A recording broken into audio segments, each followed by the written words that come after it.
Bonjour, Mishko Paganon Quainadishnakas Mangdodem. Hello, everyone. My name is Sandy Boucher, and I'm thrilled and honored to be emceeing such an important event. We have important things to discuss and healing to do and conversations to share. So let's start off our event in a good way. We're going to start off with a drum song by Dakota Mishaki and Kathy Fobister. This is a rare mother-son combination from Ganugaming First Nation. Kathy has been involved with Anishinaabe culture for the past 49 years. She's a full-time Anishinaabe cultural facilitator and teacher. Dakota was raised in his traditions, and he's been singing since he was old enough to hold a drumstick. Both Dakota and Kathy offer teachings on a daily basis rooted in Anishinaabe culture. Please join me in listening and enjoying Dakota and Kathy.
Miigwech, miigwech, miigwech. That brought back so many memories. I've heard that exact sound at powwow for more years than I can remember, so that was awesome. Miigwech. Next, we're going to do prayers with not one, but two amazing elders. This is phenomenal. First, I'd like to introduce Elder Lucy Kakagamic, who I actually got to know virtually through NAN events. And we worked together probably 4 times before I actually got to hug her for the first time. Lucy is a Kawaywin First Nation band member, but she currently lives in Thunder Bay with her family. She has a BA and BEd from Lakehead University and counseling from Providence Institution. She is working as a well-being support worker for KO Student Support Services at Dennis Franklin Cromartie High School for the last 11 years. Her work involved meeting with students individually on mental, emotional, or well-being issues while they attended high school in Thunder Bay or Sulikout. Lucy enjoys supporting students and encouraging them in their educational goals. She also worked as a part-time elder with DFC in their elders program. She enjoys visiting with the students and being available to make tea and bannock for them when they come to the elders room. Today, her work focuses on making herself available to support in an elder capacity for meetings with the Tribal Council CoB and with NAN. She feels that this new role has opened up more opportunities to be aware of what is happening within organizations and issues facing First Nations in our communities. And we also have Elder Maggie Chisel, who is from Lac Seul First Nation, but resides here in Thunder Bay. She is a mother of 4, grandmother of 12, and great-grandmother to 4. What? I'm impressed. That's amazing.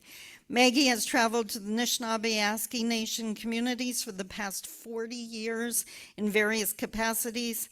Most recently, her work involves crisis and mental health positions, focusing on working with community elders. Maggie attended residential school for 10 years and shares the tools she has used in her healing journey with people struggling with mental health. Maggie believes in the Anishinaabe way of life as a foundation to healing and good mental health. Help me to welcome Elder Lucy and Elder Maggie Chisel.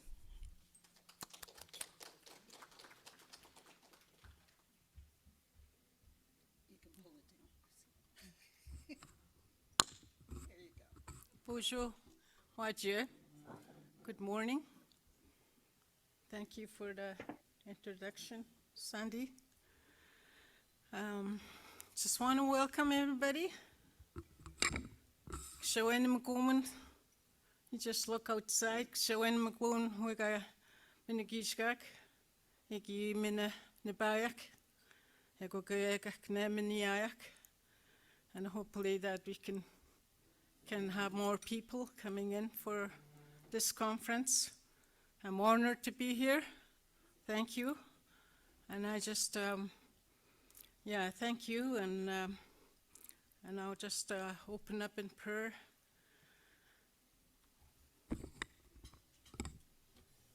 Shamandogag Shotsim, Ganakum Gohega Pichminashik Yishga Minshak, Egogaya Miniaone Minshak, Mina Mam Dinchgeone Minshak.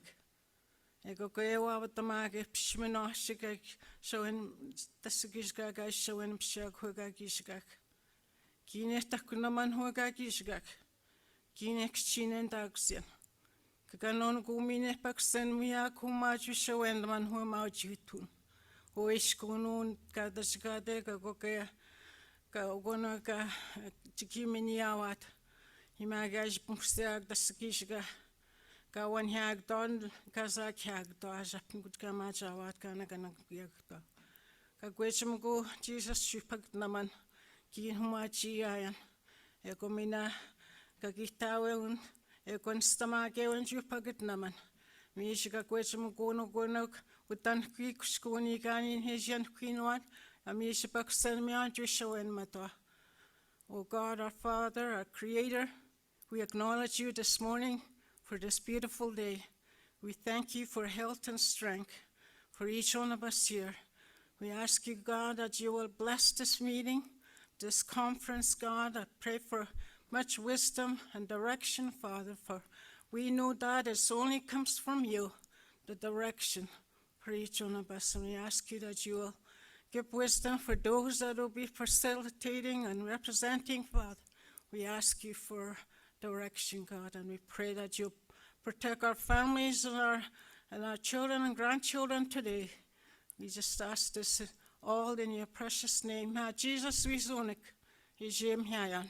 Amen.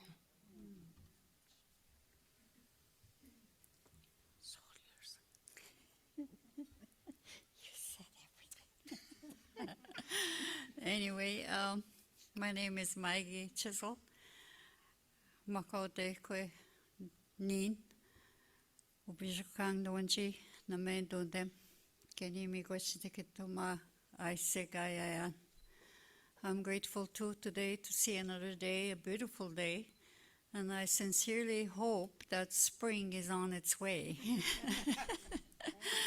So I just want to say a prayer too. I just told my sister, she said everything already, so. So I just want to say a prayer. Shamando mi gochket nenogo mai sekenin magini bawian. Ego kenagego na min siang mi gochketnen. Ego gea shawani mi siang mi gochketnen.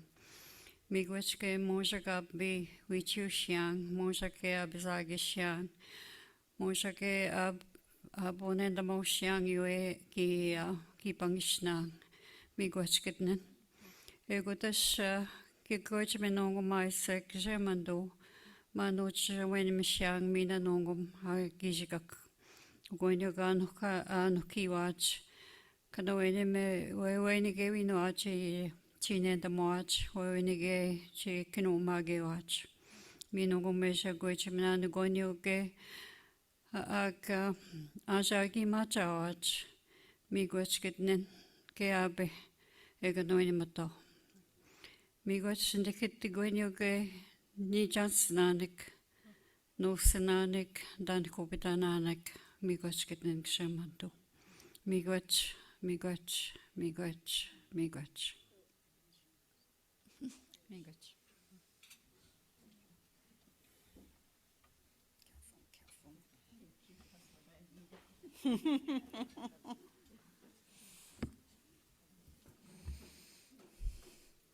Those two are absolutely adorable.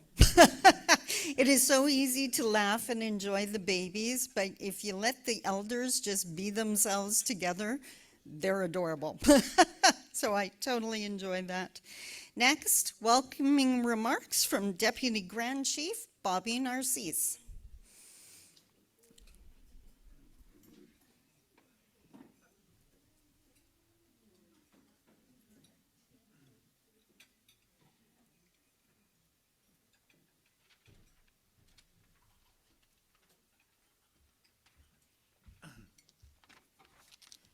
There's blueberries up here. Good morning, everyone. Bonjour, Kenwick Dinanum. Ni and Bobby Narcisse, Indigenous Kaz, Airland Du and G. We get in now and down, I'm not going to be on. Kenwick of Agagagi Deojama. I like to say good morning, everyone. My name is Bobby Narcisse. I'm from Airland First Nation. I'm the current Deputy Grand Chief for Anishinaabe Nation, and I'm glad to say and happy and honored to say that this is one of my key areas of the work that's been happening within my tenure at Anishinaabe Nation. I'd like to really acknowledge the drum and Kathy for opening us up in a good way with song, and also Maggie Chisel and Lucy Kagamick for giving us some good words of wisdom to start us off today as well. And I'd like to acknowledge that we are on the traditional territory of the Fort William First Nation, this beautiful territory here. So I'd like to acknowledge that and acknowledge the fact that it is a hub for many of us, for many of our students, many of our community members, many of our organizations, and so it's a hub of a lot of interaction and a lot of potential as well to really work together to really strengthen the betterment of the children, youth, and families of whom we serve. And I'm really happy to be up here as well. To really, I think this is the second forum that we're doing with the continuity of care. And I know that since the 7 youth inquests and recommendations, and we really honor those students that has passed on. And I know it wasn't probably their goals to, their legacy would be these inquest recommendations that we will have to follow up on. But I know that this is very important work that we really need to embark on and continue to continue the very valued partnerships that are out there across Thunder Bay, but not just in Thunder Bay, but within Sulcout and Northwestern Ontario, since many of our students leave our home communities for 9 months of the year to attend high school and other forms of education systems. I know quite recently we've all been we've seen the very on Crave that 4-part mini series on what happened regarding in Thunder Bay and what's happening with all the students and all that, and focusing on the fact that there's a lot of work that needs to happen, a lot of changes that needs to happen within our institutions as well, to really be honored and respectful of many of the contributions of First Nations children, youth, and families across Anishinaabe Nation that attend in Thunder Bay. And the fact that the really important work that needs to be happening is the coordination of services, all of us working together here in this room as well. I know that there's many partners that won't be able to be here in the next couple of days, but still we draw upon those partnerships, those relationships, really to maximize a lot of the resources that should be available to our children, youth, and families, especially who are pursuing their educational aspirations here in Thunder Bay. And I think the next couple of days I'm very interested in and very excited to hear what is happening. What are some of the successes of some of the work that's been going on? I know that many times we focus on the negative, but I think we also have to focus on some of the challenges that are there, but also at the same time too building on some of those challenges, those successes, to ensure that like I said, we maximize all the resources available to our children, youth, and families. I think it's a testament to everyone here as well that we will continue to really ensure that our students are safe, and then they're pursuing their education and getting those services that are really important and helpful, and assist them to really achieve many of their educational goals while they're here as well. I remember I mentioned this too, I was working at Dennis Franklin Cromartie High School with Northern Anishinaabe Education back for I think it was 6 years. I worked with them as a recreation director, and it was my job to play really with a lot of the students coming in, and it was great, and made some friendships with many of those students. And now I see many of our students that were going through DFC in leadership roles or very important roles within their home communities, working to build up infrastructure. So it was a great opportunity, and it's an ongoing opportunity to see many of those students that have come through many of our education institutions progress. But I know that even during my time there, we recognize the fact that there's still a lot to do.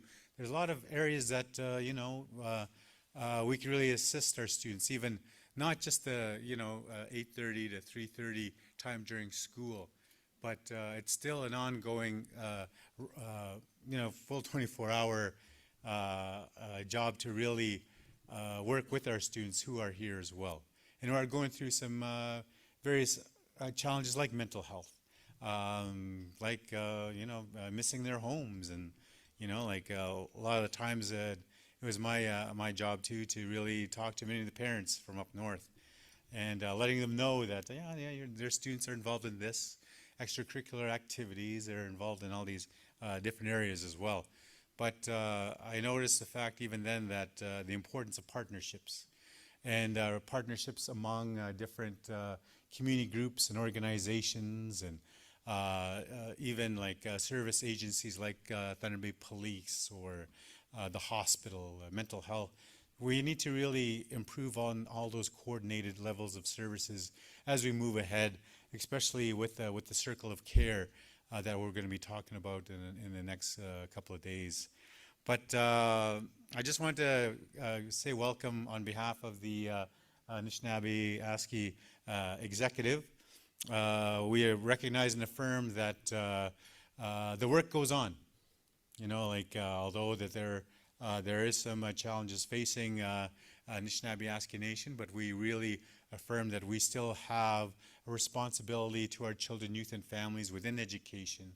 Our leadership across Anishinaabe ASCII Nation, we're here to tell you, even with the staff here, as a testament that the work continues, and it has to continue, especially for the betterment of our children, youth, and families who are attending school here in Thunder Bay and Sioux-Lookout and Timmins as well. Just want to also mention too that with the coordination of services that are happening, there's so many areas that, like in our role, in our job, and our positions at Anishinaabe ASCII Nation, NAN is like an advocacy organization, as we know. It's not a government, but a lot of the work we do are at the behest of our chiefs through resolution. And the fact of the matter too is like we negotiate for additional or further resources that go to our education authorities, our education systems across Anishinaabe ASCII Nation. We continue to do that.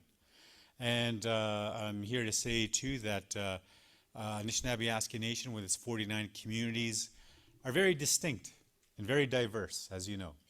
And with those diverse and distinct challenges require diverse and distinct solutions, and require a NAN-specific process.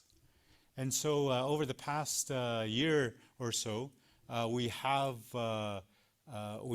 secured a NAN-specific table.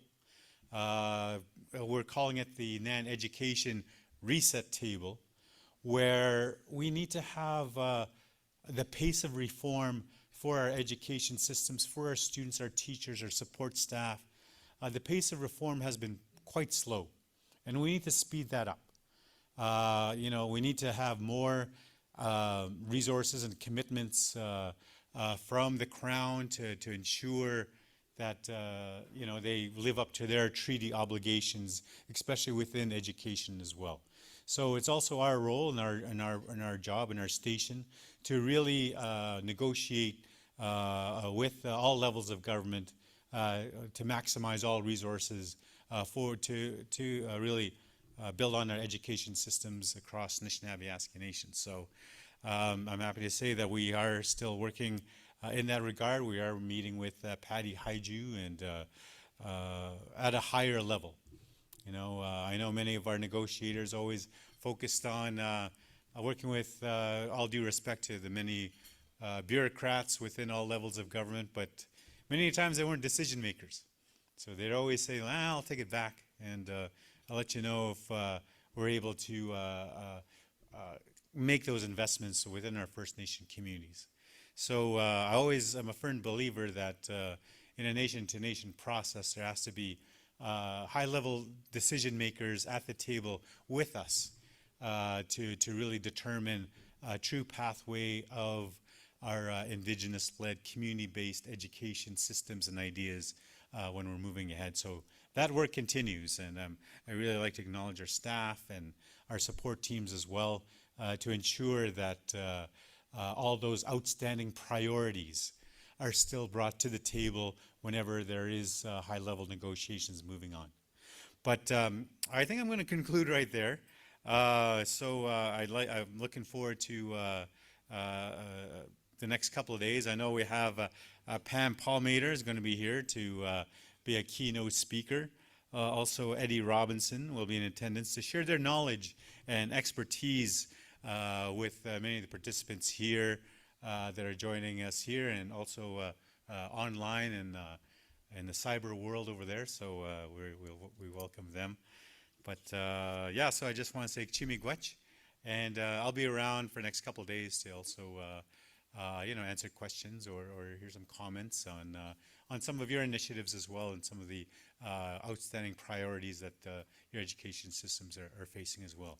So with that, I'll turn it back over to our esteemed MC here. So, Miigwech. Awesome. Yeah, thank you very much. Just gonna grab, I'm chasing. I'm chasing.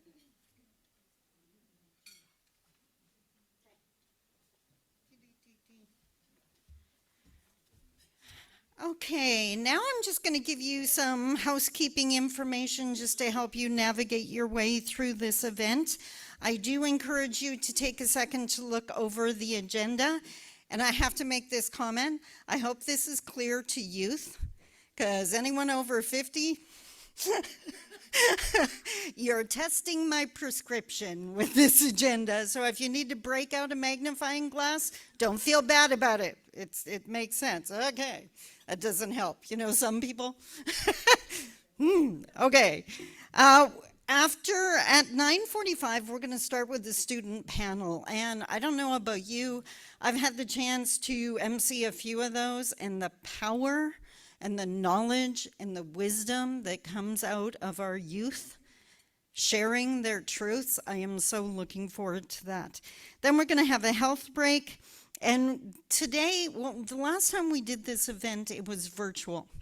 And I think it was powerful. A lot of good information was shared. But there's something so much more powerful about being in the room together. So this year, we're touching a little bit more on healing.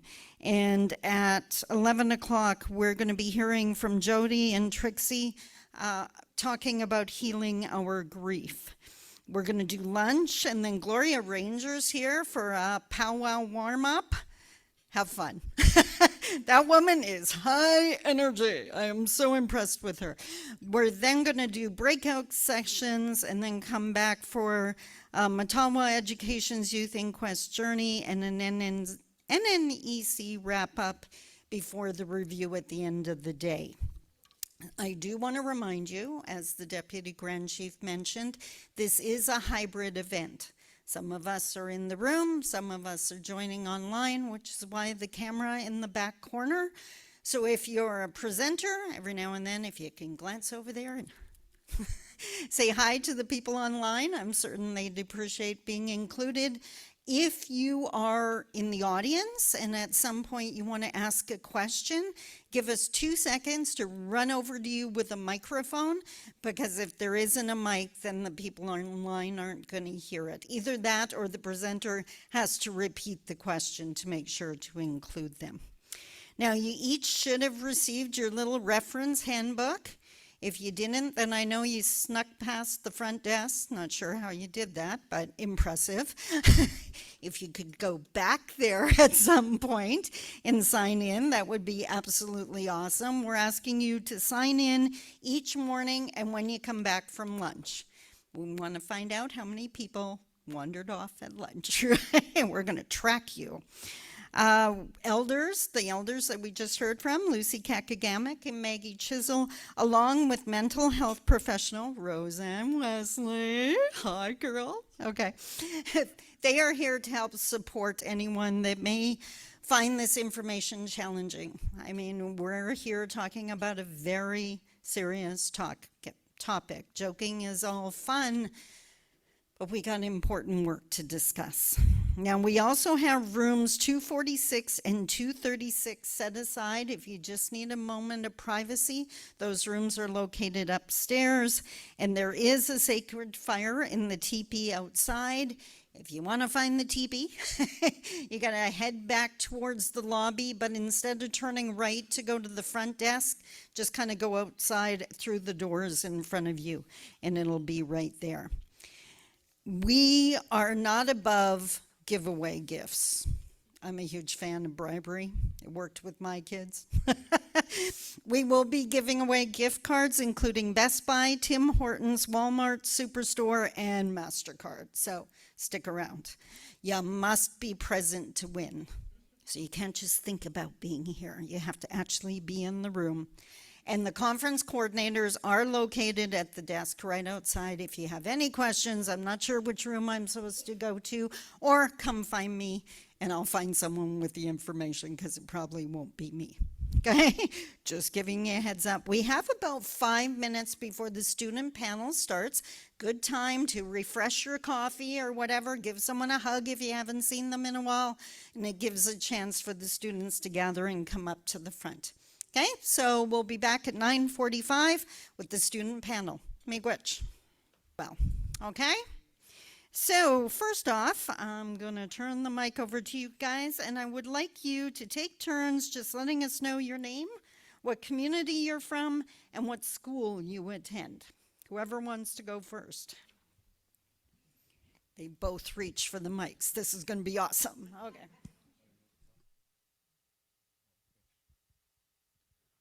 My name is Marco Soren Fiddler, and I am from Sandy Lake First Nation. And what school do you go to? And I go to DFC, Dennis Franklin Cromartie High School. Awesome. Miigwech.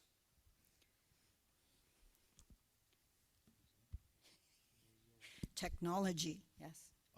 My name is Darren Sanabi. I'm from Santa Lake, Ontario. I'm currently attending Dennis Franklin Cromartie High School. Okay, so the next question on my cute little scorecard here is, what school are you currently attending? I think we got that part, but what grade are you guys in? This is my first time attending school for the first time in 3 years, and I was last attending school back in Sandy Lake, and I'm here attending DFC in grade 11. Nice, okay. I'm doing my grade 11. I haven't been in school since 2020, so it's kind of, I don't know, it's fun. It's fun. I love the way they take on that challenge. It's fun. Awesome attitude. Okay, so you're both at DFC now, which is the First Nations High School. Have either of you ever attended a provincial school? I've never attended Matawa, and this is my first semester here in DFC. Okay, I haven't ever attended any other school other than DFC. okay. I never attended any other schools besides DFC. Okay, awesome. Miigwech. I got a tech question. If they both have their mics on at the same time, are we going to get wicked feedback? They can't even turn the mics off. They're on the side. Oh, well, then we don't need to worry about this. I had them trained to turn them off. It was awesome. I'm so glad I asked that question. Don't trust me.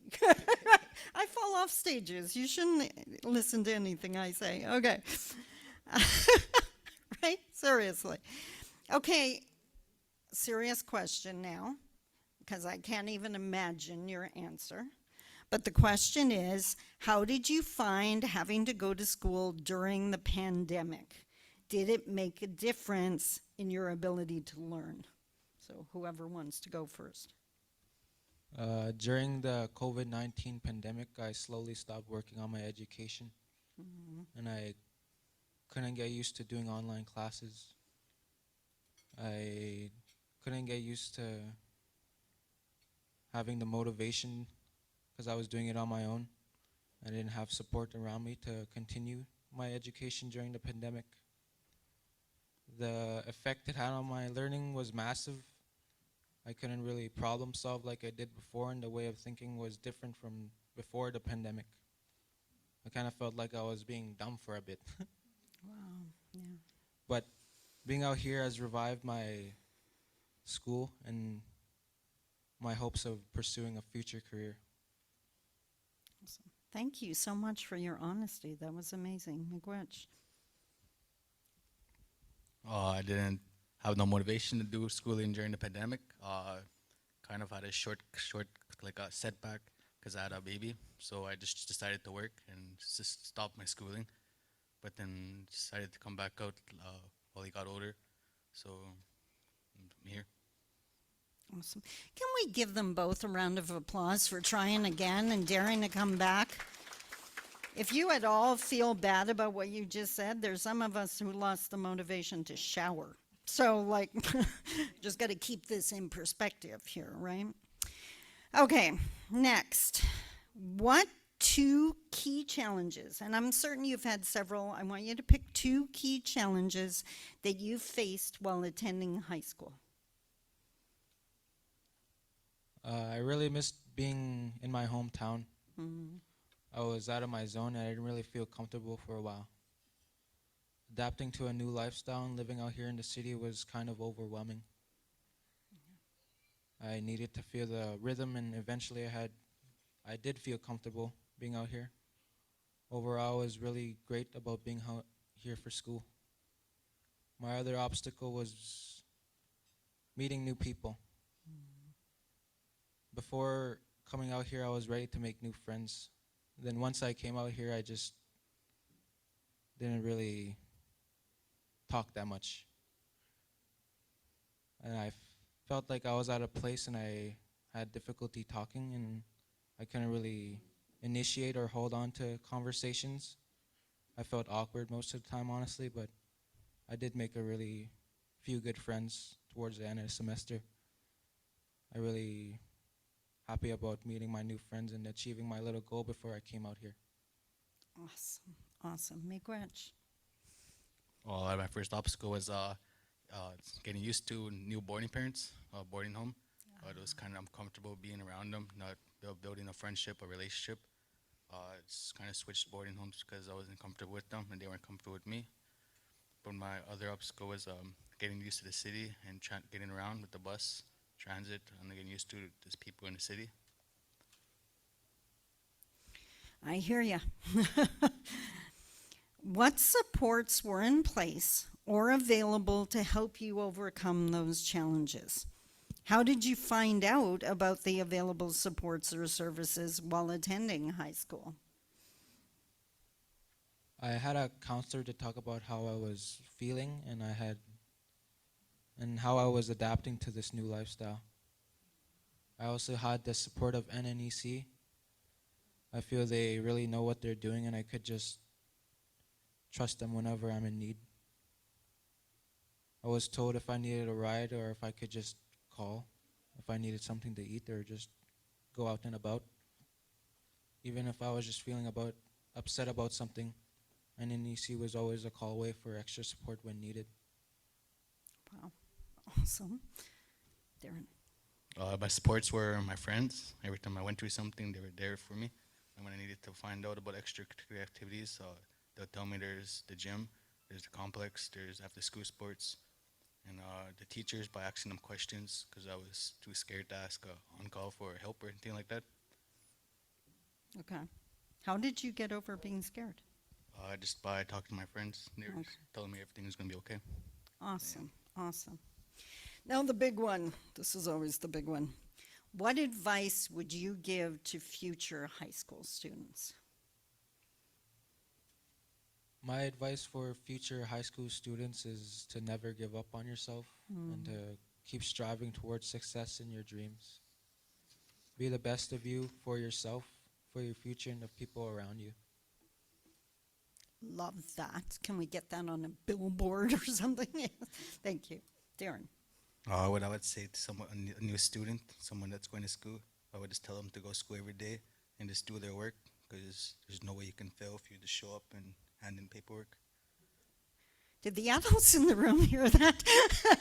There's no way you can fail if you just show up and do the work. I know adults that don't know that. Thank you for that. Miigwech. Okay, next question. Number 4. What extracurricular activities did you enjoy participating in while attending high school in Thunder Bay? I didn't really attend any extracurricular activities, but I was mostly just working out in the gym that they provide in the DFC. Okay. They have we can go there for free, and I didn't really know what to do, so I just went to work out almost every day. That's an excellent option to choose. Thank you, Miigwech. Darren? I like to play sports, so I play volleyball every time every after school. Then they have basketball and hockey once a week, so I go play that. And plus there's working out with Marco, so I just go with Marco to the gym. Yeah. Yeah. That's amazing. I feel so bad about my lifestyle right now. It's like, wow, I got to make better choices.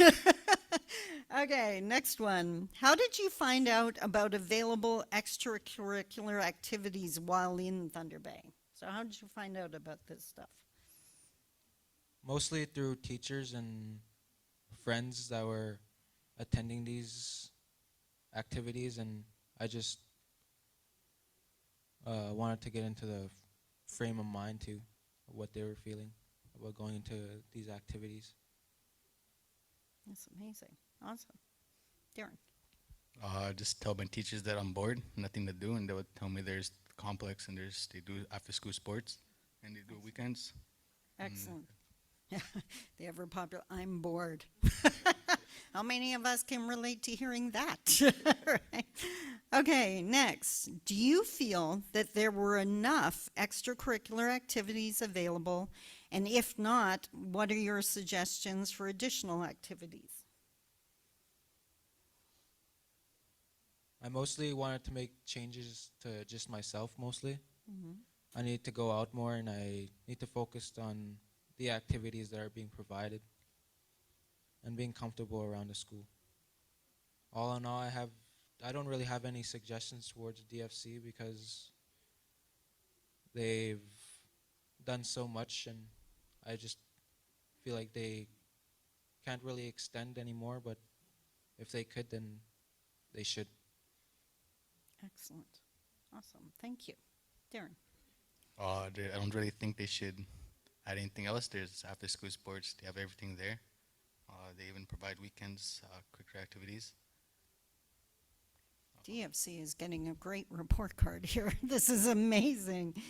And last but not least, what changes do you think could be made in order to improve your high school experience? Marco? I just need to go out a little bit more and just stop being inside, and just need to make a few other more friends than I am right now.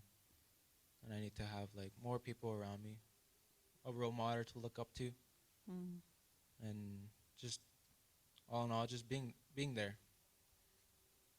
Another billboard. I should be taking notes. Darren? Can you say that question again? So the question is, what changes do you think could be made in order to improve your high school experience? I didn't look into that, but everything's going well with the school. They have everything there, tutorings, after school sports. Everybody's friendly. It's everybody's to be comfortable around. Everybody's good to talk to. Amazing. Awesome. Miigwech. Give them a big round of applause, please. Guys, if I were to ask the audience if they had any questions, would you be comfy with that? I know it would be off the cuff, so you wouldn't have a chance to prepare. I wanted to make sure. Does anyone have a question for the students? See, they're more silent than you are, so.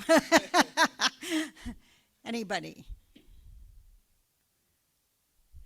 Oh, yes. Oh, we need a mic over there? Yeah.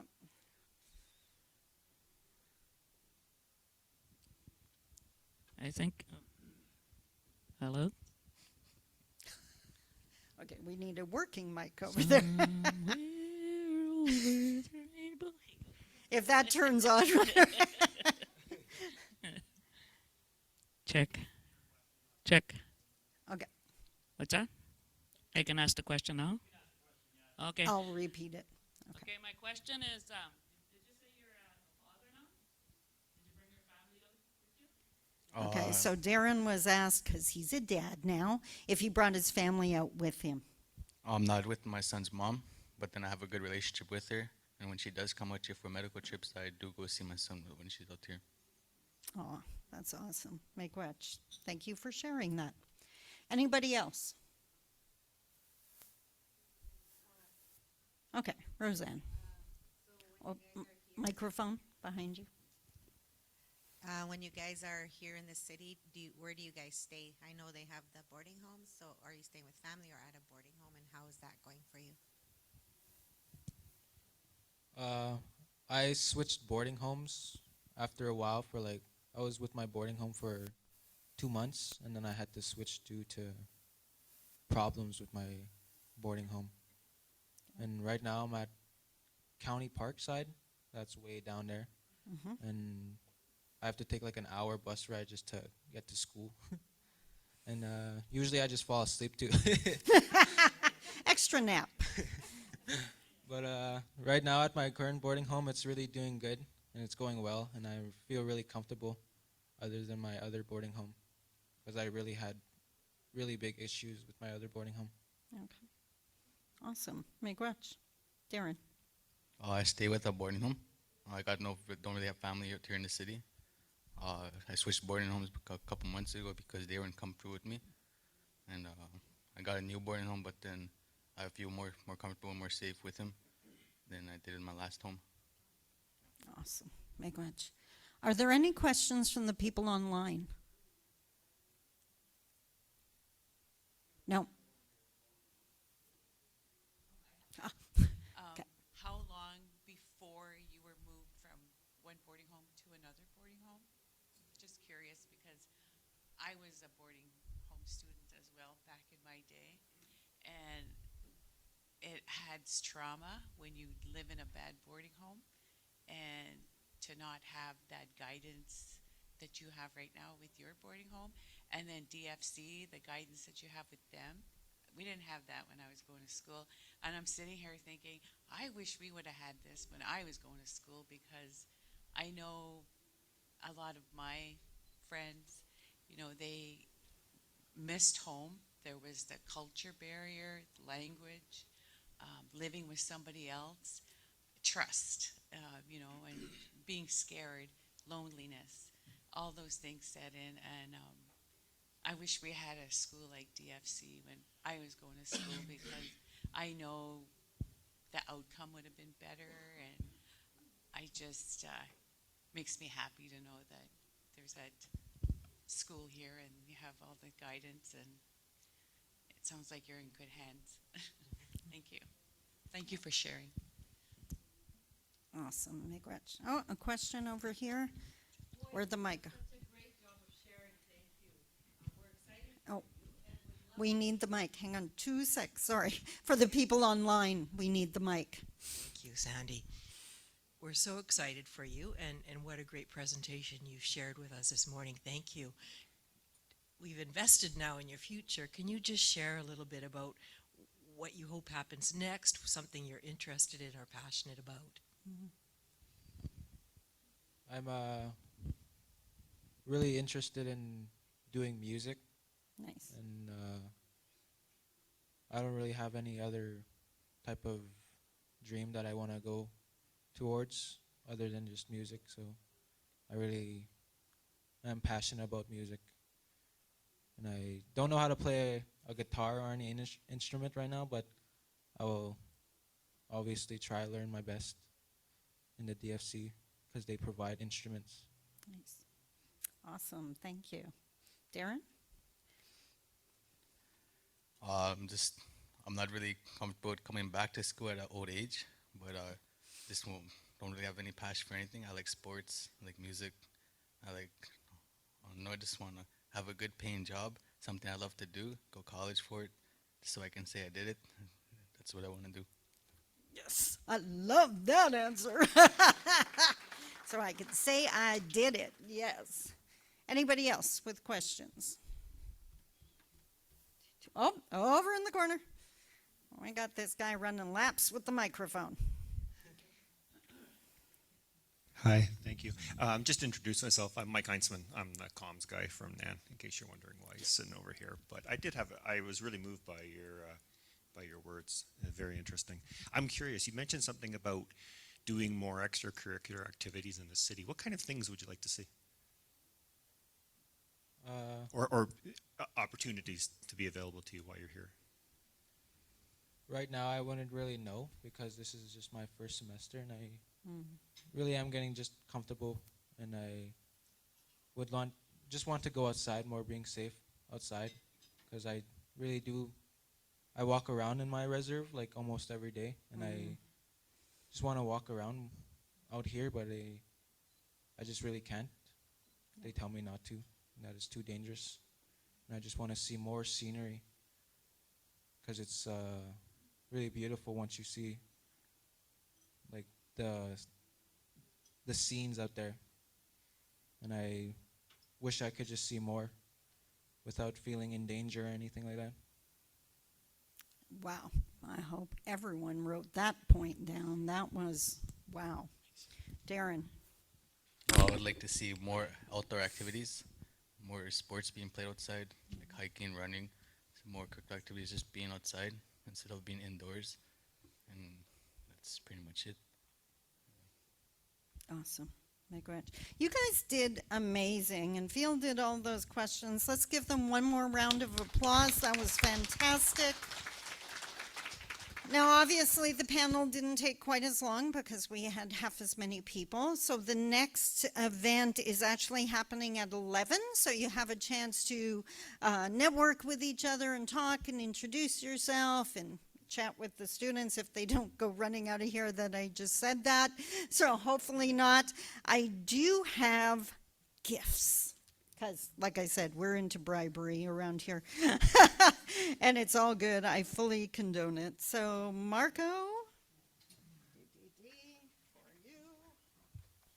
There you go. Thank you. You are most welcome. And Darren. Awesome. One more time, a round of applause. Thank you so much, guys. Miigwech. Okay, so network your little hearts out, and we will see you at 11 o'clock when we are discussing healing our grief. Miigwech. And it is that time again. It's 11 o'clock, so we're going to continue on with our agenda. Did you all network like crazy during the break? You all have each other's email addresses? Who's hosting the next dinner? Just so I know, I didn't get my invite. I want to be there. Nobody networked with me, right? Wait a minute, I just realized this. Okay, another day. We'll discuss that later. Right now we have Jodi Desmoulin, who's a counselor, and Trixie Dykstra, who is an outreach worker from Bidabin Healing Lodge. Jodi and Trixie have a passion for working with people from all walks of life. Jodi and Trixie deeply value somatic trauma work and believe that everyone has the power within them to move the traumatic experiences out of their body. The pair will be delivering an immersive experience related to healing our grief. Please help me welcome Jodi and Trixie.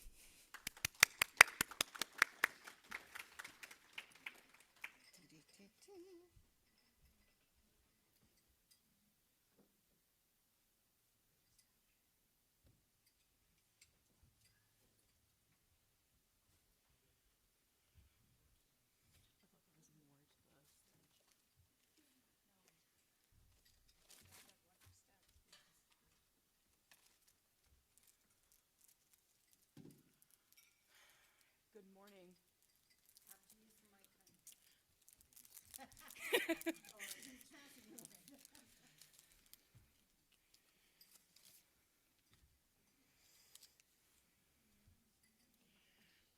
So if I walk, I have to use the one you just passed. Okay.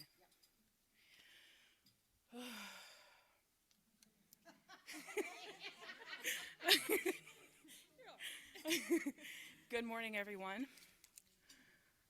Before I get into what we're going to be talking about, I'm going to demonstrate what grief can look like. Sometimes we need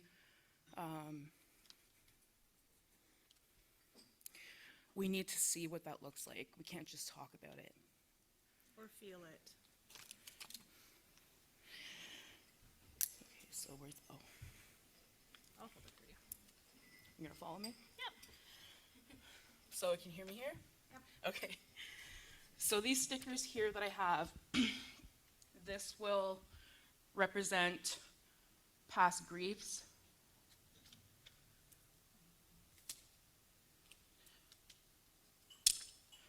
Past traumas. Hurts. Any sort of other experiences in life.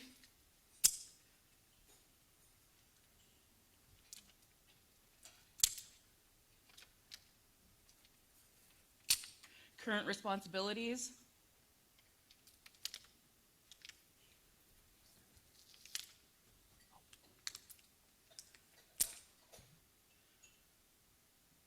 Present day feelings.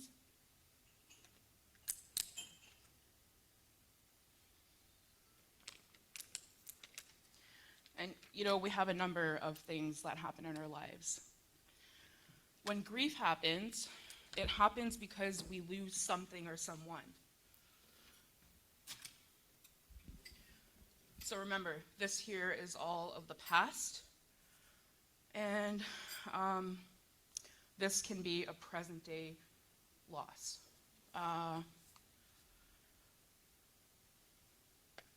I guess throughout the talk, I will reference my own grief, just to help explain and facilitate what I'm talking about.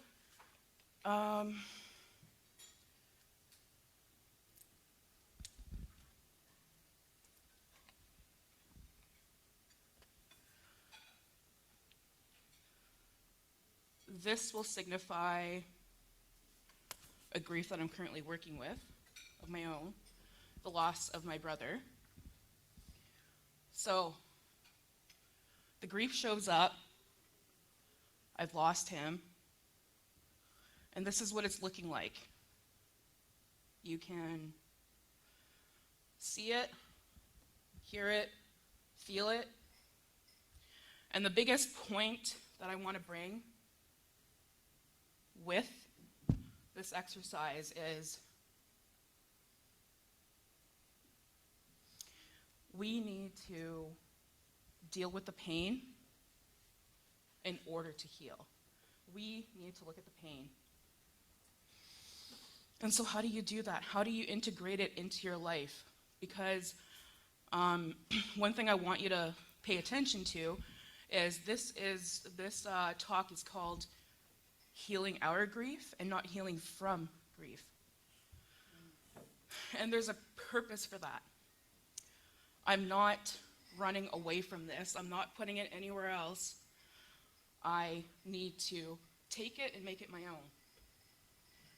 So, I go to therapy. I cry. Oh, there's a past experience. I'm going to take a look at it. Okay, I know it's there. I can feel it.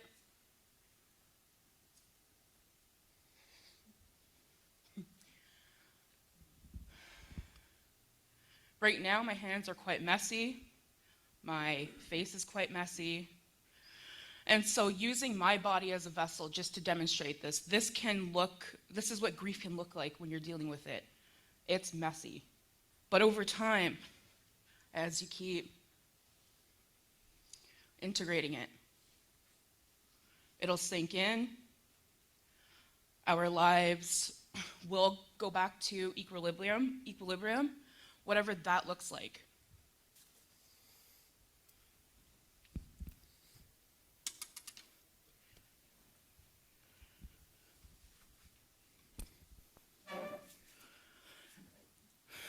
Grief work is messy, grief work is hard, grief work is heart work.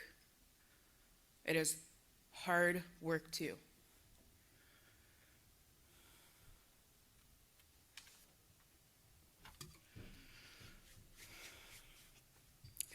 So as Sandy mentioned, I'm Jodi Desmoulin. I come from Badabin Healing Lodge. I have a lot of passion in working with our people. I value the work that I do.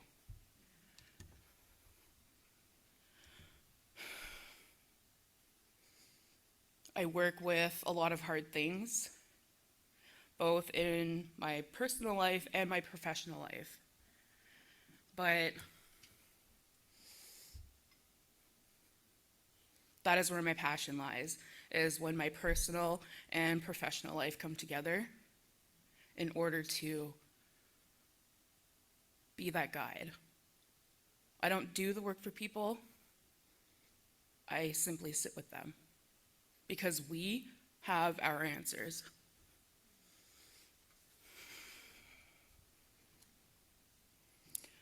I'll pass it off to Trixie.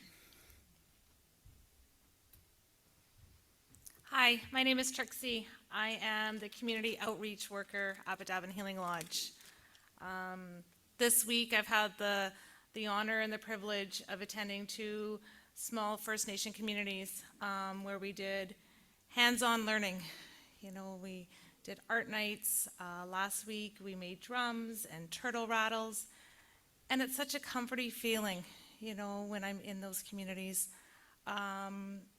Yesterday, I had a beautiful elder help me make my very first ribbon skirt.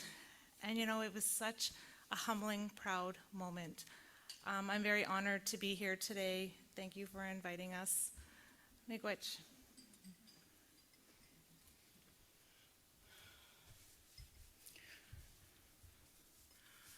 Sorry, I still have my life up on my skin here.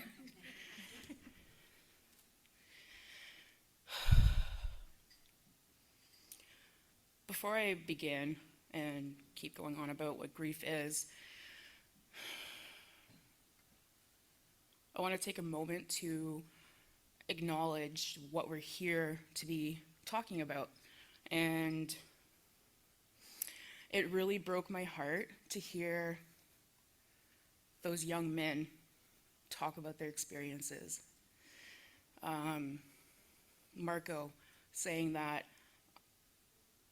I miss being outside.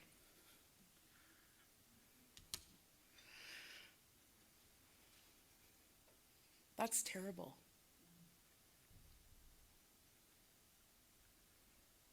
So terrible.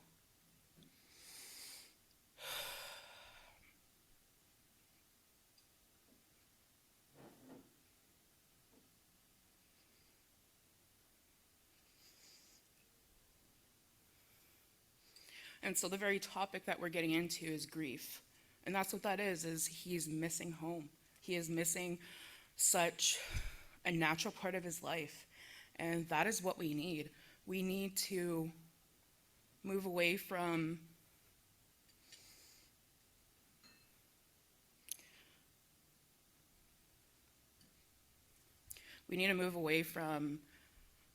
trying to make things work and move into doing what does work. And so, yes, sometimes we can't help but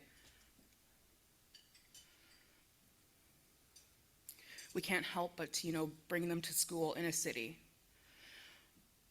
But we do need to look at ways of keeping them home, where they belong. That's where they want to be. That's where their heart is. That's where their life is. And so my heart goes out to them, having to leave their home, their safety. I didn't have to leave. Well, I did, but it was only a 15-minute drive away, to go to high school. And so adjusting wasn't too bad for me, but I can't imagine having to leave 6 hours, 7, 8, 10 plus hours away from home to come to a place that I don't know.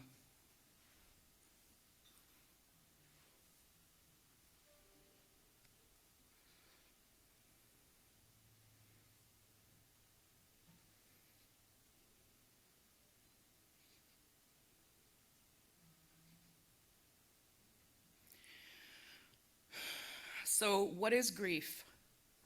Grief comes from the loss of anything or anyone. It is when our lives change. It's painful. It flips your world upside down. There are so many things that happen in grief, and we can't ever go back to something after a loss has happened. We can only rebuild.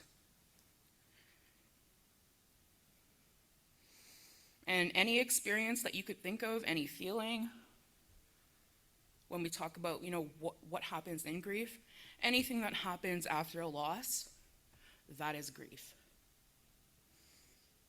So many emotions, so many experiences that happen within the body. Grief is the emotion, and the next part to that is mourning. What is mourning? Mourning is the expression of that emotion. Crying, funerals, celebrations of life.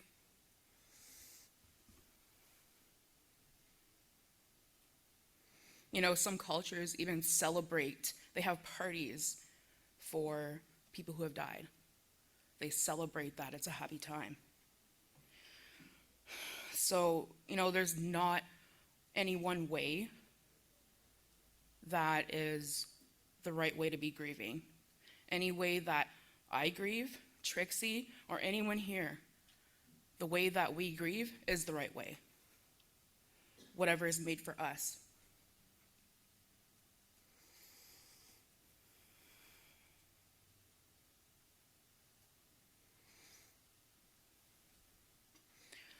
Why does grief hurt so much?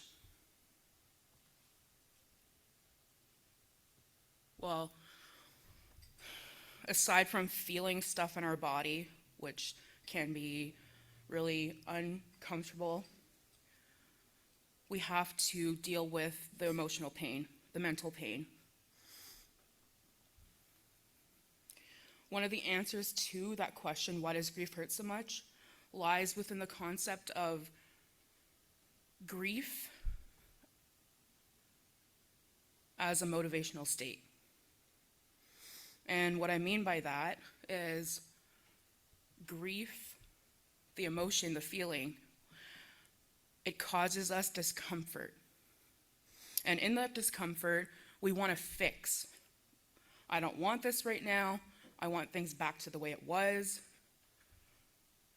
I want my person. I want my old job. I don't want to be divorced.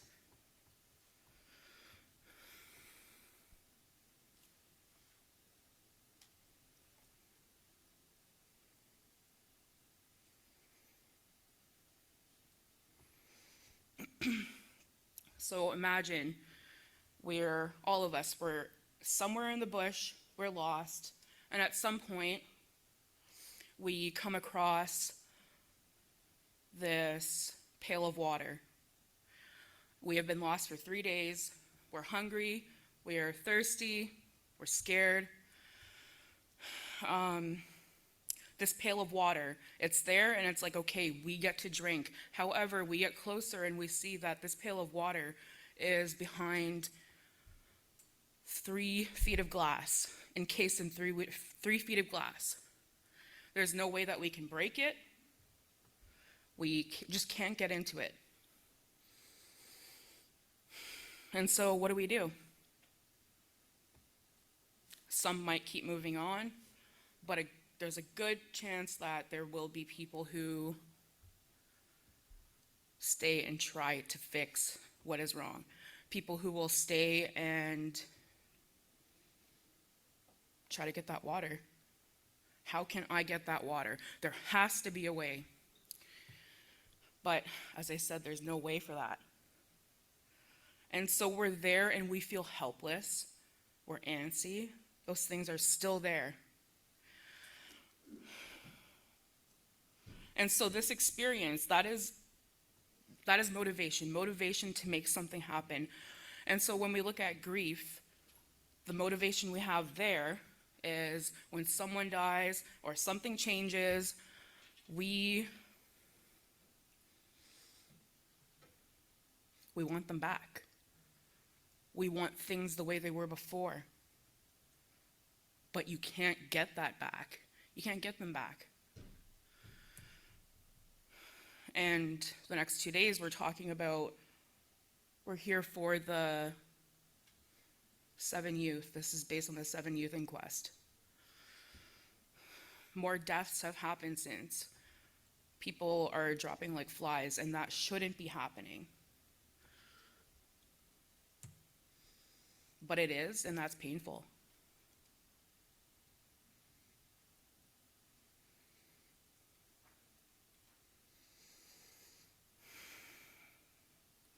I remember, so my brother's death was the first death that has happened for me as an adult. And, we say that children are resilient. They come back from things, they can easily bounce back. To an extent, I do agree with that. But as humans, as adults, we are so aware of everything. And I remember in the first few weeks after my brother had died, just feeling so helpless and wanting to bring him back. Like, why can't I get over that feeling of wanting to bring him back? And just feeling that was painful. And that's just one part of grief. There are so many other parts. But today, that's what I wanted to focus on, was what happens in the motivational state of grief. Our reward center lights up in our brain, and we try to problem solve. But in death, we can't. We can't bring them back. The only thing we can do that is in our control as individuals is to feel the pain, lean into it, and move on and make meaning. And that's not to say that, I'm going to learn something from losing my brother. I'm going to learn something from, the 7 youth that died. There's going to be wisdom that comes of it. That's not meaning making. Meaning making is moving through the pain and looking at how your life can change because of it. That's where our power lies. We can't control anything except for our thoughts, feelings, actions.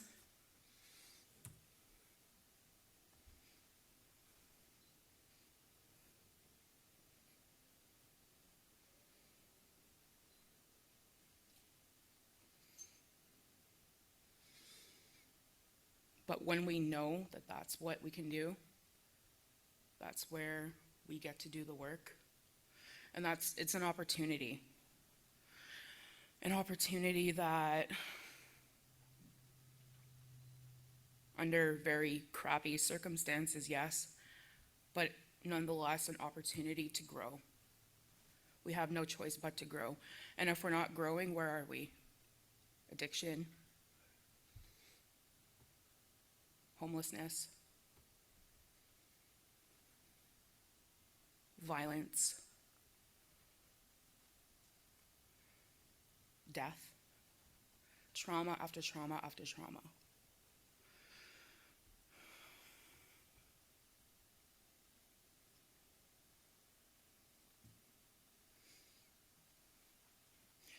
As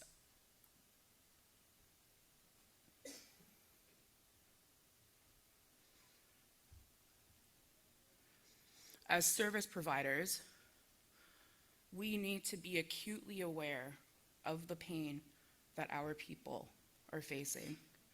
We need to know that we are a part of getting everyone through this. That's why we're here. But until we address the pain, until we really sit and listen to those experiences and let someone talk, we're not going to get very far.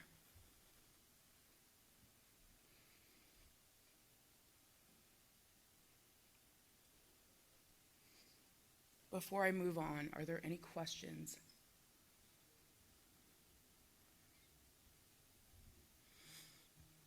Okay. So what does healing our grief look like?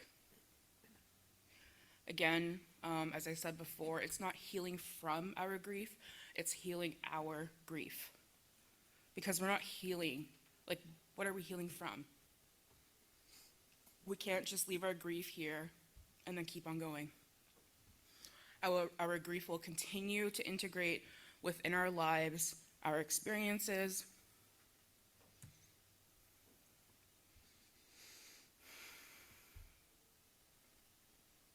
and being able to own our grief, our feelings, that pain, that allows us to own it. We get to talk about how we were affected. We get to talk about those really painful experiences. And in doing so, that's also honoring, in this case, it would be honoring the legacy of the people who have passed before us. Especially the ones that had died too soon.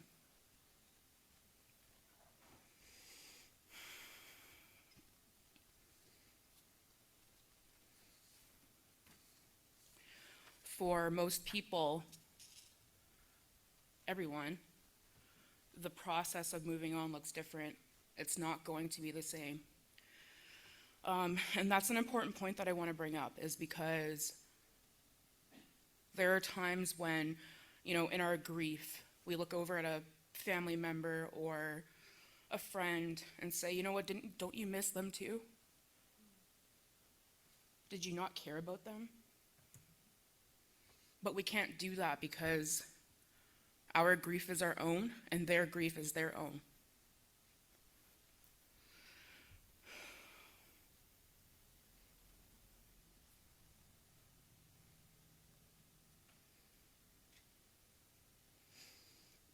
When we judge in terms of, how do we grieve, it's not helpful to anyone. That's where we find friendships dissolve, relationships dissolve.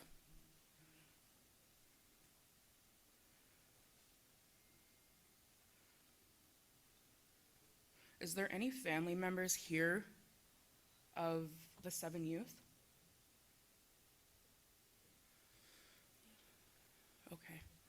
Okay.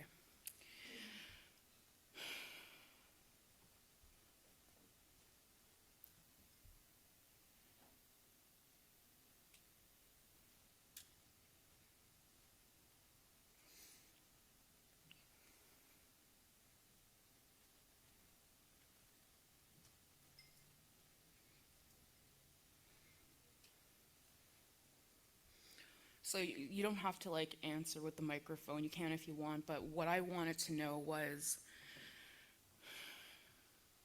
when the death of your family members happened, did you find that there were changes in relationships in your family, friend circle?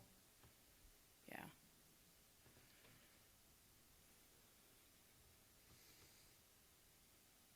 That's awful. That's painful. In a time where we're hurting, what we need most is connection. We can't be losing anymore. I don't know the circumstances for why you had the changes in relationships there, but in the case of, let's say, parents who have lost a child, research says that relationship dissolution usually happens, or there's a high risk of it, due to the stress of the death. And that could be adding to it, but what I believe it might be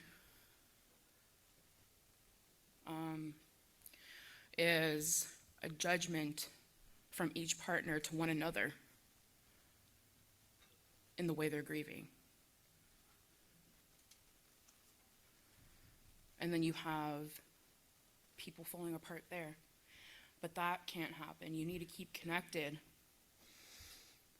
But when we're grief stricken, our brain goes offline. We don't make the greatest decisions.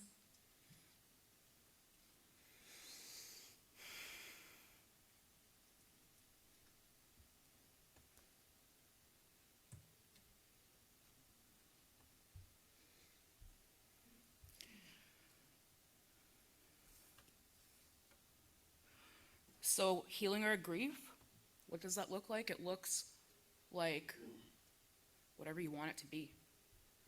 It's hard. But the way I grieve is different from Trixie, and the way she grieves is different from everyone here.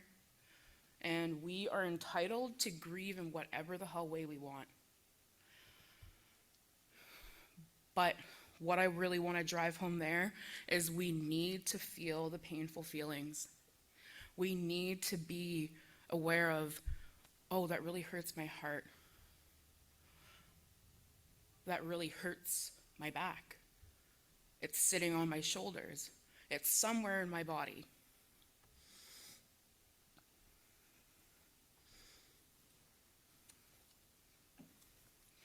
And so a part of the work that we do at Bedavin is helping to move that pain out of the body so that it's not stuck there.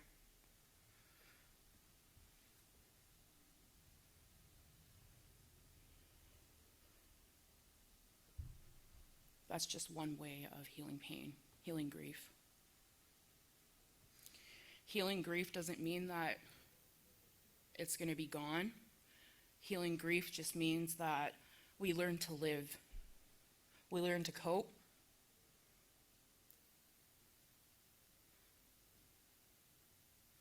And we take those opportunities to cope. You know, what works for me and what doesn't. We get to blaze our own path in whatever way that looks best for us. So, I'm going to do an exercise. It's called Soften, Soothe, Allow. This kind of exercise can be done whenever you're feeling heavy things, whenever you need a break, whenever, you know, let's say you're feeling confused about something. Once we pay attention to what we're really feeling in our bodies and we get that out, our answer becomes clearer. So what I want everyone to do, if you're comfortable, for this exercise, you can close your eyes, and if not, you can just have a soft gaze in front of you.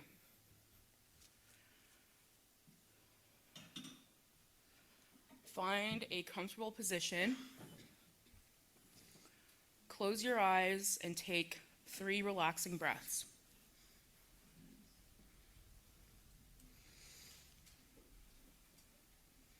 Place your hand on your heart for a few moments to remind yourself that you are in the room and to bring kindness to yourself.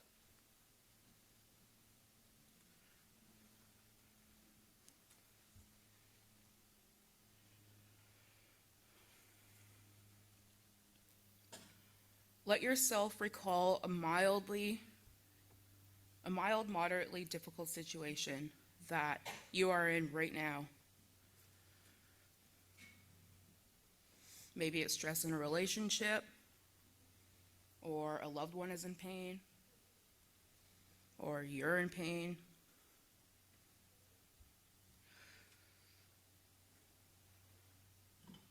Choose a problem that can generate a little bit of stress in your body whenever you think of it.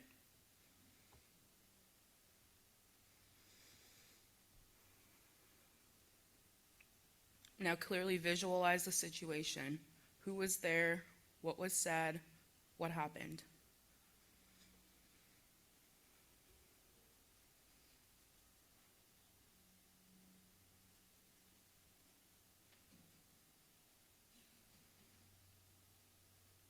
Now see if you can name the strongest emotion, a difficult emotion, associated with that situation.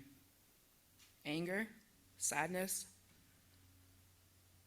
grief, confusion, fear, longing, despair.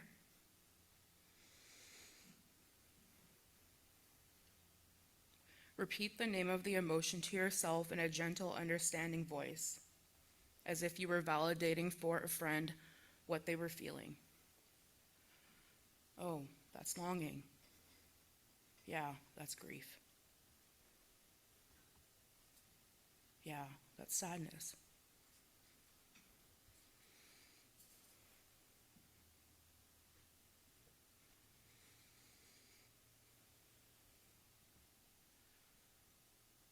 Expand your awareness to your body as a whole. Recall the difficult situation again and scan your body for where you feel it the most.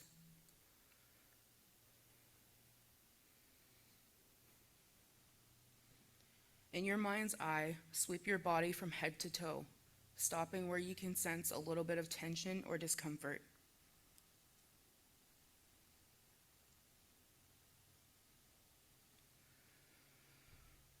Now, choose a single location in your body where the feeling expresses itself most strongly, perhaps as a point of muscle tension or an achy feeling like a heartache.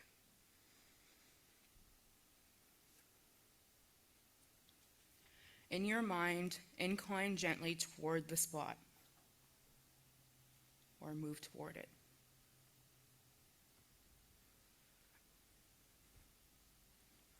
Soften into that location in your body. Let the muscles be soft without a requirement that they become soft, like simply applying heat to sore muscles. You can say soft, soft, soft, quietly to yourself.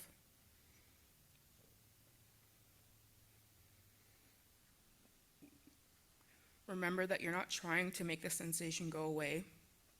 You are just being with it with loving awareness.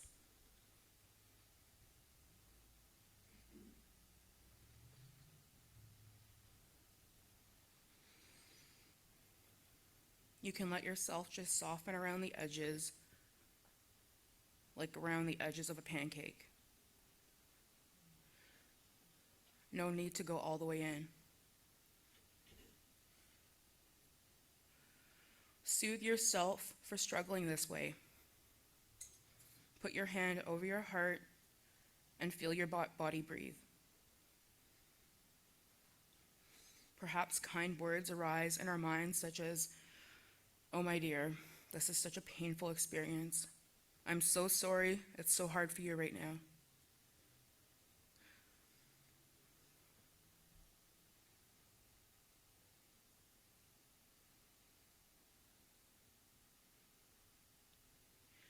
If you wish, you can also direct kindness to the part of your body that is under stress by placing your hand in that place. If you're finding that too hard, you can think of your body as if it were the body of a child that you love. You can say kind words to yourself or just repeat, soothe, soothe, soothe.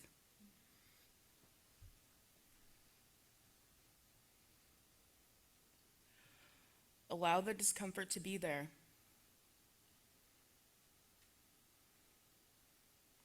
Leave the wish behind for the feeling to disappear. Let this discomfort come and go as it pleases, like a guest in your own home. You can repeat, allow, allow, allow. Soften, soothe, allow. Soften, soothe, allow.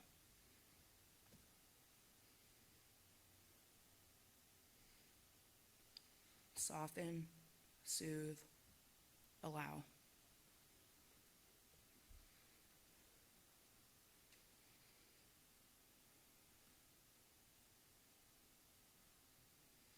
Soften, soothe, allow.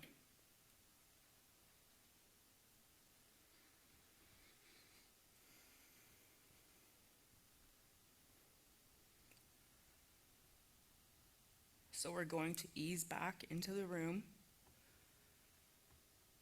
Slowly move your toes, your feet, your legs.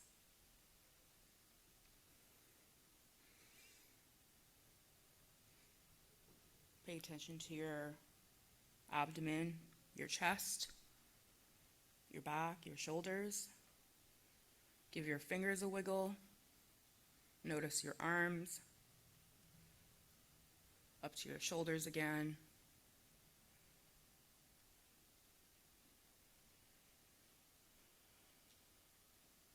Notice your head. And when you feel ready, if you haven't, you can open your eyes. Just reorient yourself back to the room when you're ready.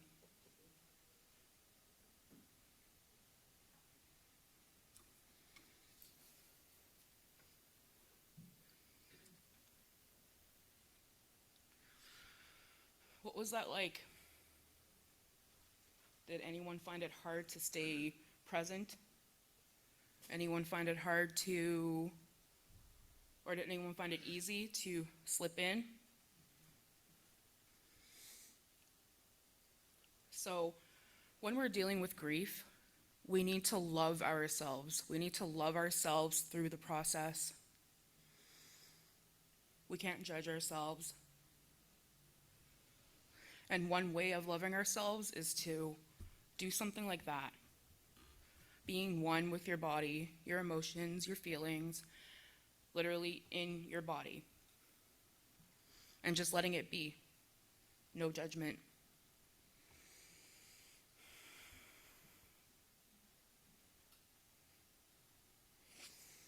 So one of the exercises that Trixie and I have, it is called, is this on?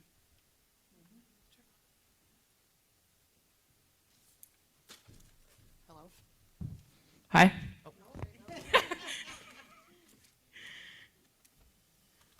So it's called the fishbowl activity. We don't have fish bowls because, I don't know, they don't make fish bowls. I couldn't find any. So we're just going to use these glasses here. We're going to fill it up with water and let these glasses represent us as a vessel. Let it represent our body.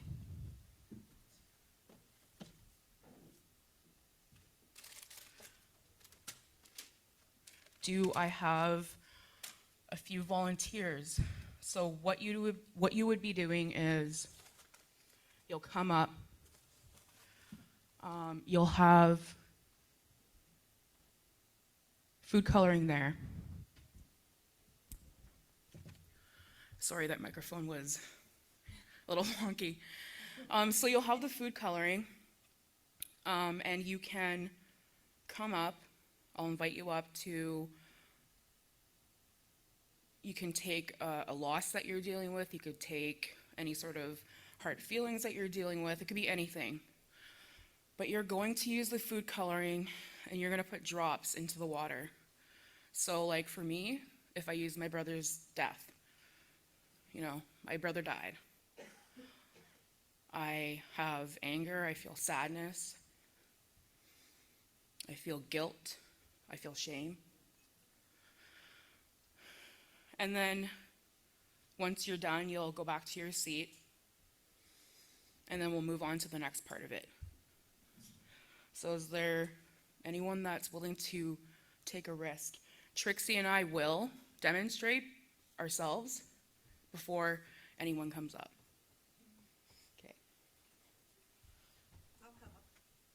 Coming up?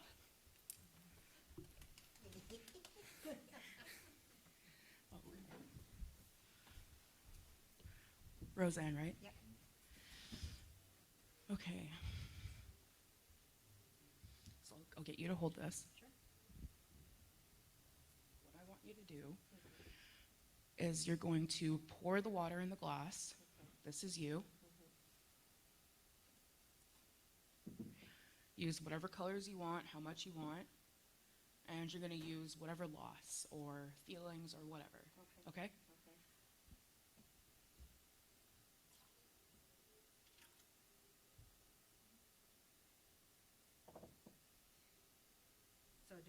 as much as I want? Like, okay. And do I say what this represents for me?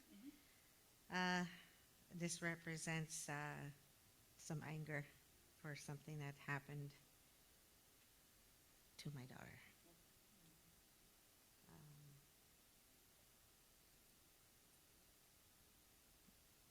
This represents, yesterday was the anniversary of my children's father, who died 7 years ago from suicide. It was his birthday, so that kind of represents understanding, yeah, for that loss, and so that's what that would be.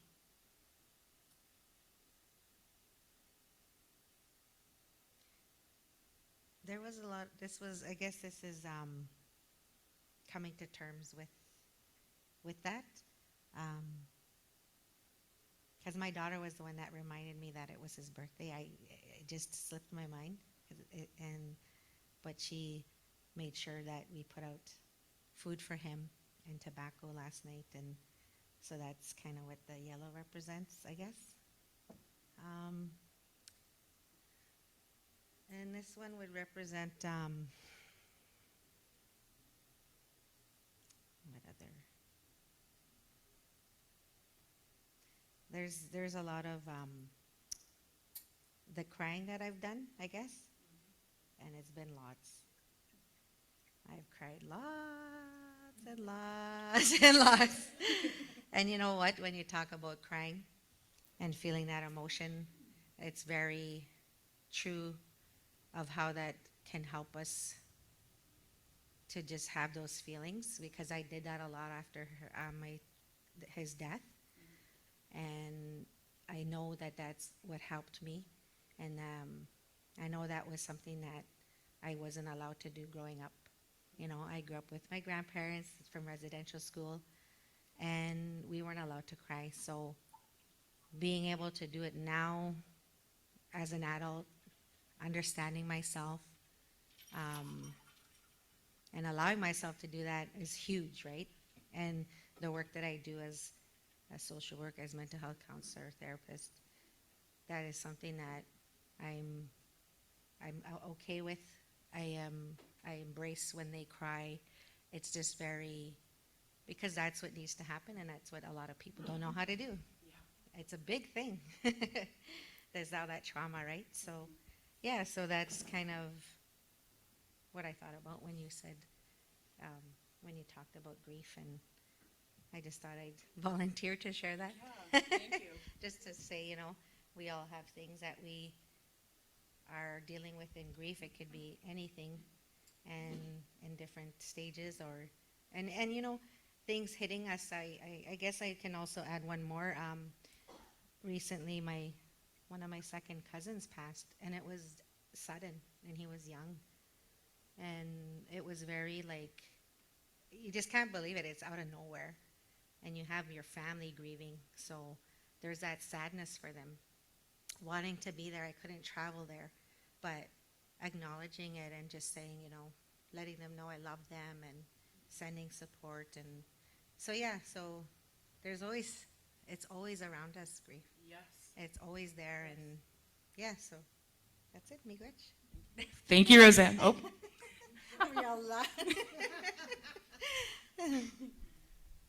Is there anyone else that would like to come up?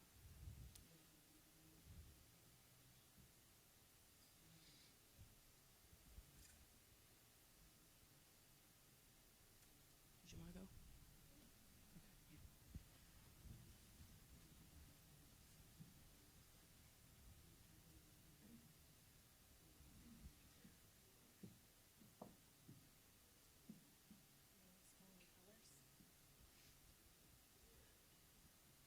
So Trixie just asked if I was going to explain the colors.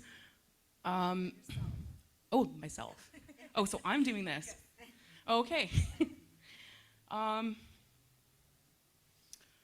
So I'll do it with the death of my brother. He died in January.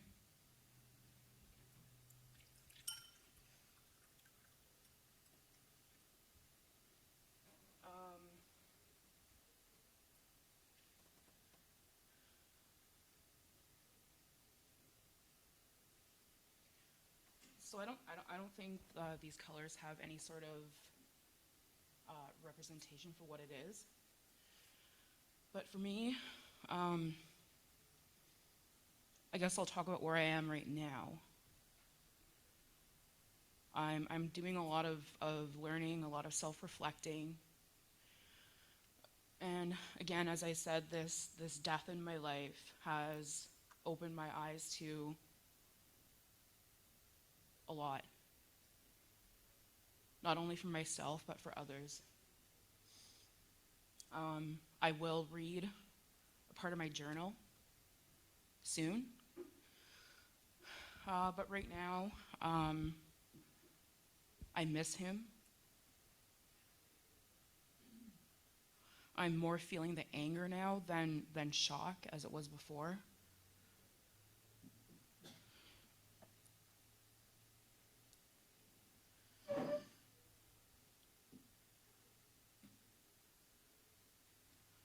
I'm very in tune with my body, so I feel a lot of discomfort when the emotions arise.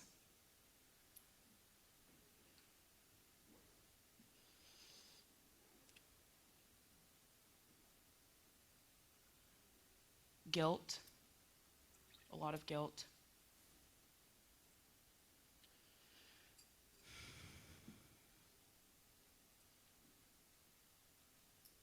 Hurt.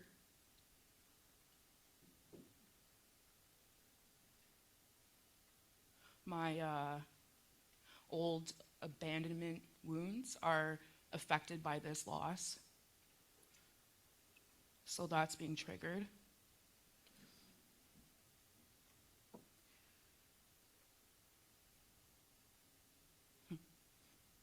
More anger.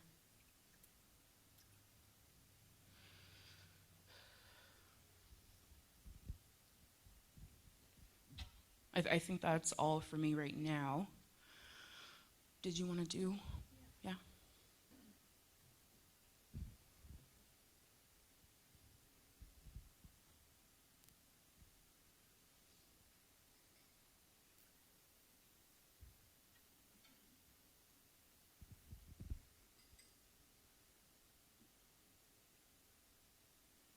So my 24-year-old son lost his father not quite 3 years ago with cancer. It was a devastating time in our lives. So for me, the sadness, so much sadness, for my son, for his father's family, and the suffering that my son's father went through while he was sick.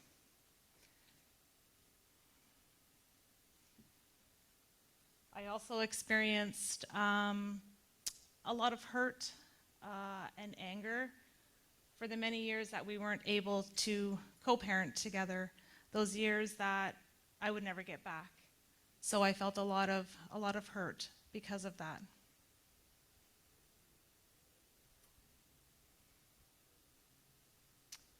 But in time and in healing, I was able to experience a lot of gratitude, grateful for the father that my son had, for the 20 years of his life, 21 years of his life.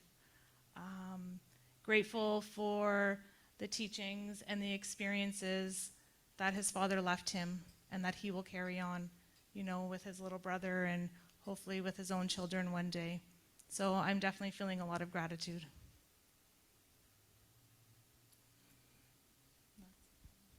Thank you. Is there anyone else that would like to go?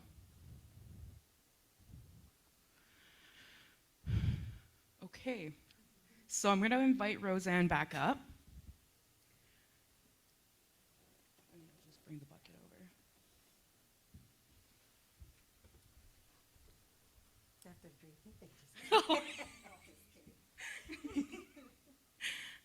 No.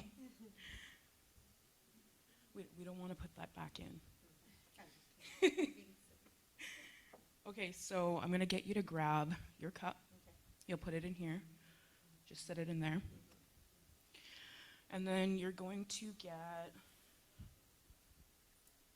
this water bottle. So this water bottle, the water in it, will represent the things that Roseanne is doing to help with the grief. Anything you're putting into your life. So I go to my own counseling. I see a psychotherapist. Oh, am I? Just a little bit? Or just on purpose? Oh, okay. I do body talk.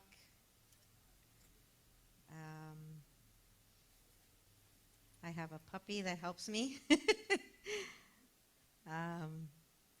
My children, we talk about everything and they're able to share things with me. I have a wonderful support system of friends. I have close sisters and cousins that check up on me all the time. We talk. The work that I do is rewarding. Just being able to listen to people and just be there for them. I have supportive elders.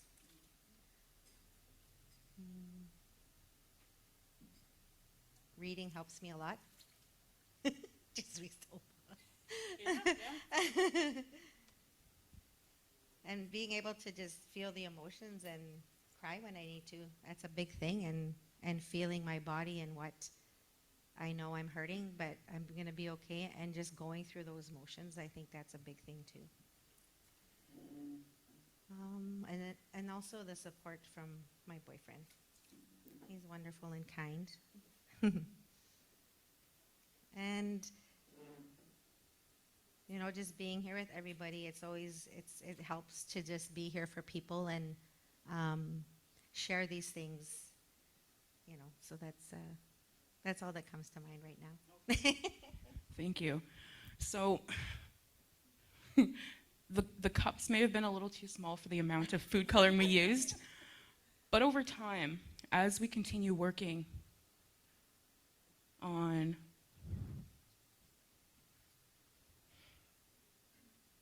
and processing the grief and integrating it back, it will start to lighten up. So for me, it's therapy. My cup is still black. Therapy is a big one. Keeping connected with my family, my small group of friends.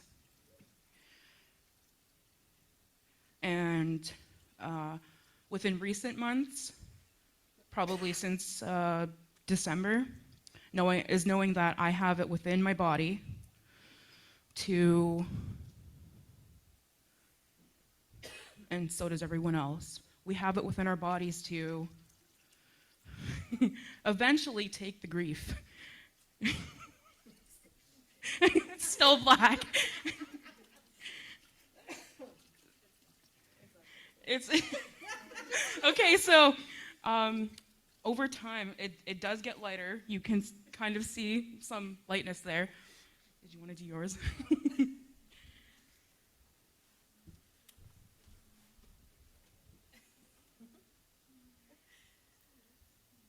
For myself, it's journaling. I like to write my feelings out. I never look back in my journals, but I like to write my feelings out. Reading, being out on the land, fishing, hunting, my kayak. My kayak is, I love my kayak. Being with my family. And another big thing for myself, and letting go, is my 12-step meetings. Because if it wasn't for my 12-step meetings, I wouldn't be where I am today. Miigwech. Thank you, Trixie. It's still all black. So over time, as we process our grief, we work with our emotions, and we own all of those experiences, we get to decide what we pour into ourselves. How are we going to manage? And over time, that grief does lighten up. It doesn't show it here, so that's a bad example. In closing, is there anyone that wants to hear a page from my journal? I would like to share it.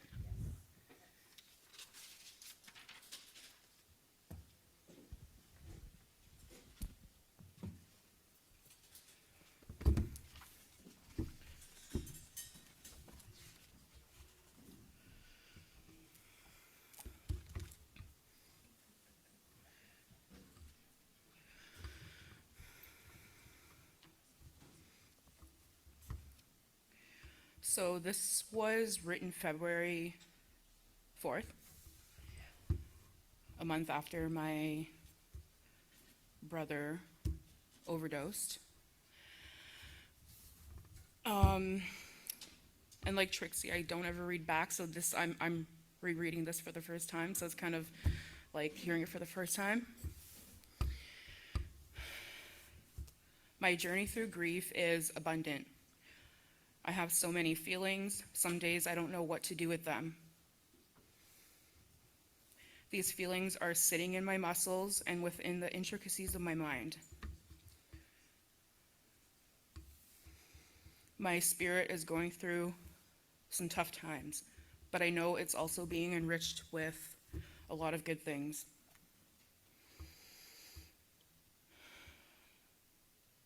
I'm literally walking through my grief. Most times I remember to be still in moments of despair, to console the parts of me that are deeply hurting. Embracing and reassuring parts of myself that this is normal and all a part of the process. These heights and depths of grief have me feeling alive. To be alive doesn't mean it's always going to be smooth sailing, because being alive sometimes means we are going to face pain. I am in pain right now, and that pain is sometimes excruciating. The moments when I am in deep emotional pain, I do remind myself that nothing lasts forever. Sometimes I do have doubt creep in, and like now, I think to myself, yeah, my brother didn't even last forever. When the pain of grief is so massive, like when I come to the painful reality that I won't get to walk with him in this lifetime again, I feel like cinder blocks are crushing my lungs. The pain feels so intolerable right now, and that makes me want to run, but I can't run. I can't run from it. I know I can and I will get through this because I've made it through other painful things up to this moment.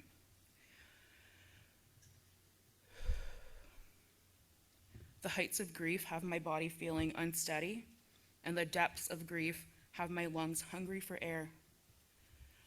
In moments when I feel most scared, angry, and helpless, something reminds me that surrendering to the uncertainty and pain won't hurt me. Rather, surrendering is an important underpinning to healing. Surrendering to big emotions means that I can and I will withstand the perceived unsteadiness within my body at the height of grief.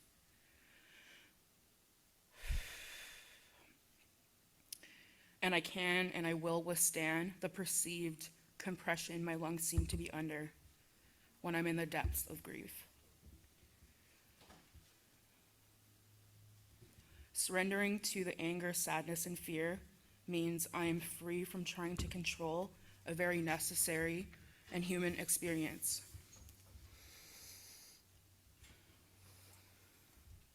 I am some of the time feeling stuck, but I am all of the time steadfast. To me, surrendering means to give it to God and trust the process.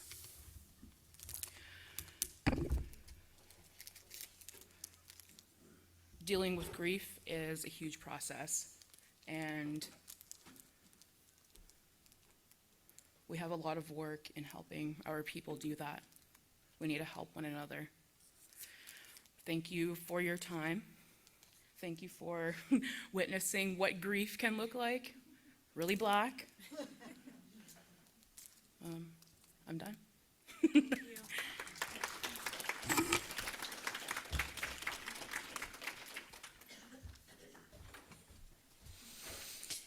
If there was one thing that reminded me of is how alone we feel in our grief, but that we're not alone in our grief, because I think everybody in this room could think of a time they were grieving, right?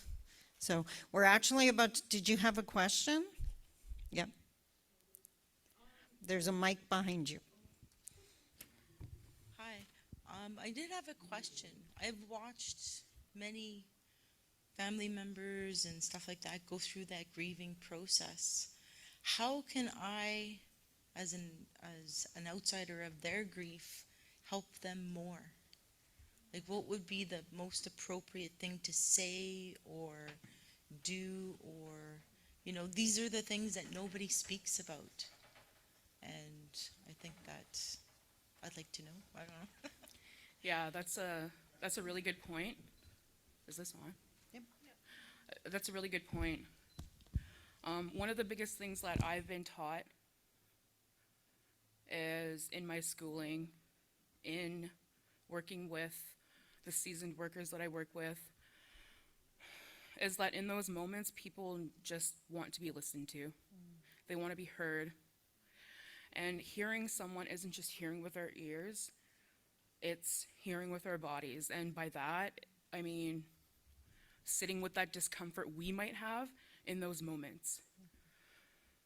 So, you know, putting the hand to the heart that makes you feel safe.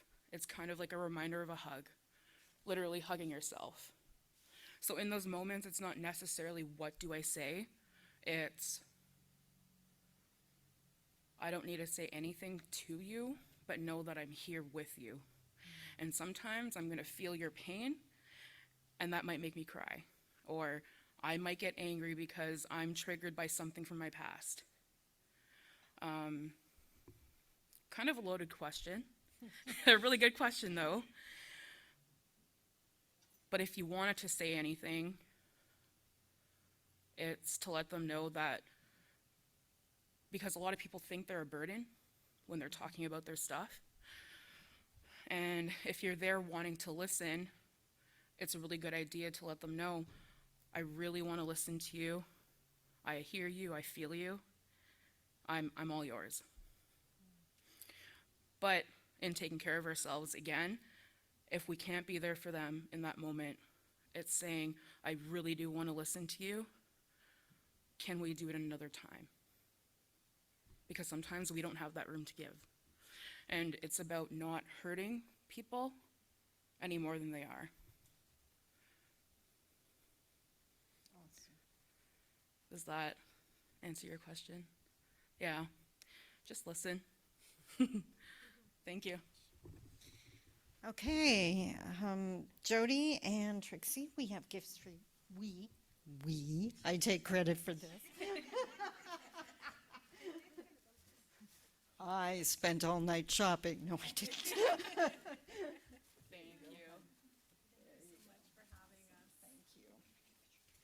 Let's give them a round of applause. That was amazing and heartfelt and deep, and probably what we needed to acknowledge.